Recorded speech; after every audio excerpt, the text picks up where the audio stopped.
saya percaya kepada KPK dalam menetapkan Sekjen PDIP Hasto Kristianto sebagai tersangka kasus suap sudah memenuhi syarat. Karena menurut saya tidak mungkin KPK gegabah dan mengorbankan kredibilitasnya hanya dalam menetapkan status tersangka kepada seseorang. Untuk itu saya mengatakan bahwa KPK sudah sesuai prosedur. Namun kita juga tidak boleh menutup mata bahwa di balik penetapan tersangka ini ada rentetan peristiwa yang perlu kita perhatikan. Sejak Pilpres, eskalasi konflik antara Pak Jokowi dengan PDIP ini sudah sangat luar biasa. Intensitasnya sudah sangat tinggi. Kemudian kita melihat bahwa PDIP berusaha membersihkan simpatisan, loyalis Pak Jokowi, pengikut Pak Jokowi yang ada dalam pengurus PDIP. Sebelumnya PDIP sudah membersihkan itu, sudah memecat satu persatu.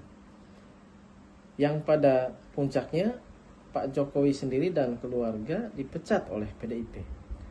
Nah setelah itu muncullah semacam proxy war bahwa ada serangan kepada Ketua Umum PDIP dengan memasang spanduk memojokkan Ketua Umum PDIP. Yang pada puncaknya juga adalah ada peristiwa penetapan Hasto Kristianto sebagai tersangka. Bahkan PDIP sendiri jelas-jelas mengatakan bahwa kekuatan politik di balik penetapan Hasto sebagai tersangka adalah Pak Jokowi sendiri. Nah,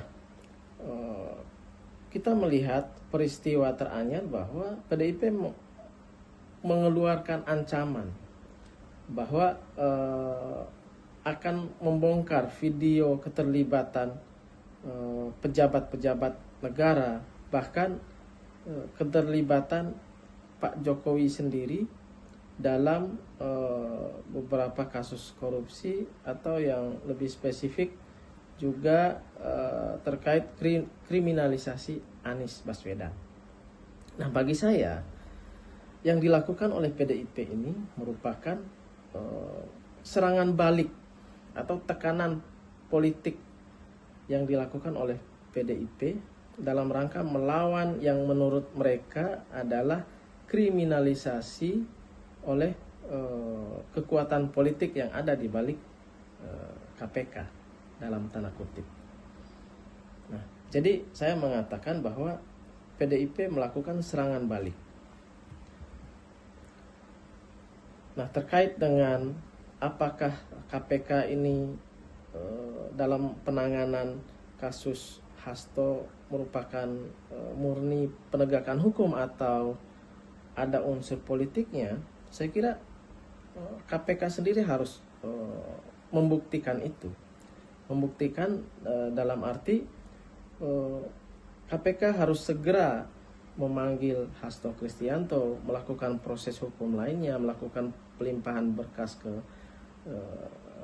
kejaksaan, kemudian proses di pengadilan, agar kemudian persepsi-persepsi yang mengatakan bahwa ini ada unsur politiknya terbantahkan. Nah, yang menjadi pertanyaan kemudian, kenapa KPK sampai hari ini belum memanggil Hasto? Nah, inilah yang menurut saya juga menimbulkan kecurigaan masyarakat terkait dengan kasus Hasto Kristianto ini. Namun secara pribadi saya mendukung